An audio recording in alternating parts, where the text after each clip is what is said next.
let's talk about the quote, how it was presented, what you wanted from it, how you discussed it, if you discussed it, what you felt about it being discussed and your brains being picked, etc, etc, etc. How did that process go? What did you do? Well, I got the call to come round. Ben and Katie gave me the drawings.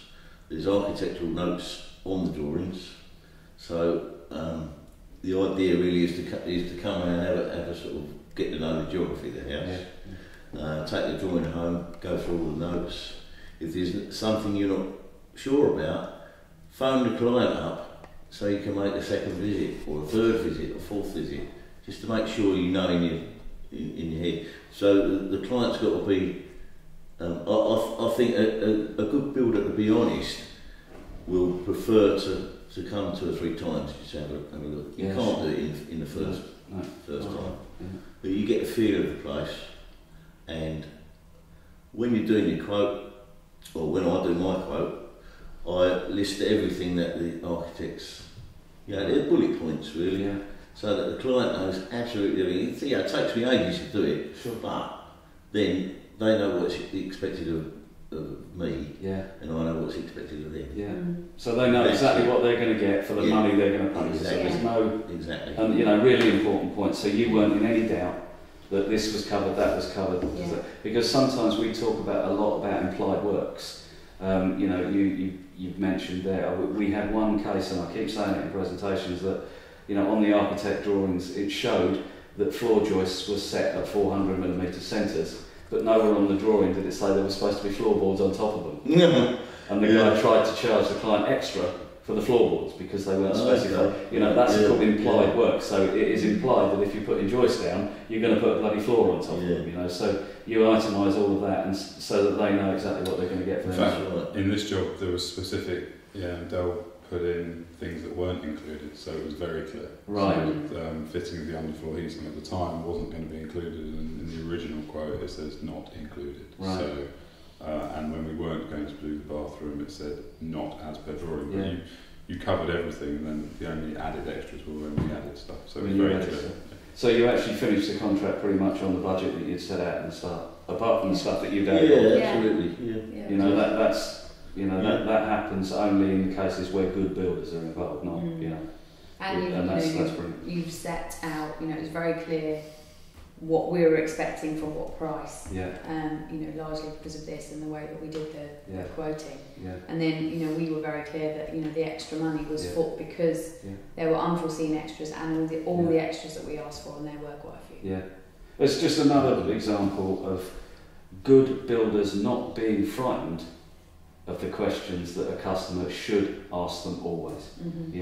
Okay, this is your quote, what's not included, what is included? And we went back and forth a couple of times, so we had questions on it, and we asked for a slight revision, and it was done, and then we signed it off after that. So.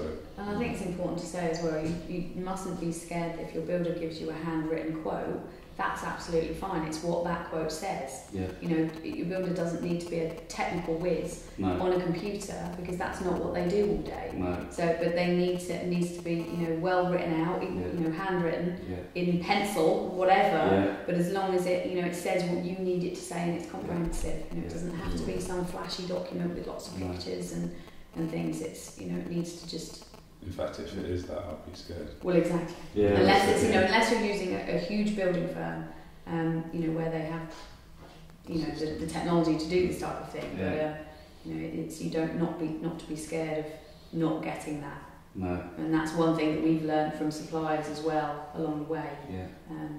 By comparing quote for quote, one might look fancier than the other, but it's actually, once you get into the technical side of it, it's not as comprehensive as the flashy one with all the pictures. I know, I saw the quotes and stuff for the windows, didn't I? And I said to you that this one looks great, but there's no substance there. And you don't even know what they're going to do for the money. And all the way along, I think we took a long time to find the windows, the kitchen, all the different bits and pieces, and it kind of drove us mad with all the searching that we did, but we actually ended up with the cheapest of a lot of things, but they were actually, you know, the best option for us. It was, don't be scared to go with the cheapest option. It's not necessarily the worst. You know, you have to do your research and your background, because we normally in life you would get 3 quotes and you'd go for the middle one, because you think it's middle ground, and in lots of ways that probably is right, but it isn't always. You know, the best doesn't necessarily cost more.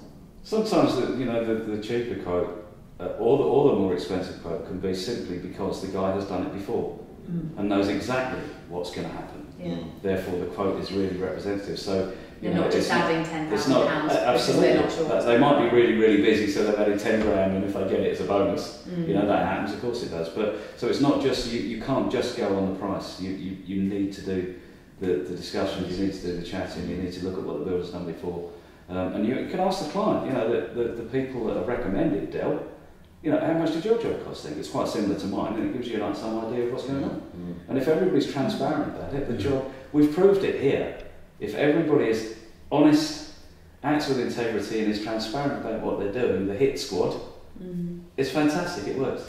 You know, so you know that's the message really to everybody out there. These two have been brilliant, absolutely brilliant. You know, it's been an absolute pleasure. That's brilliant. I know they've loved working with you. Well, the project in itself, I mean, it was a big project. Yeah.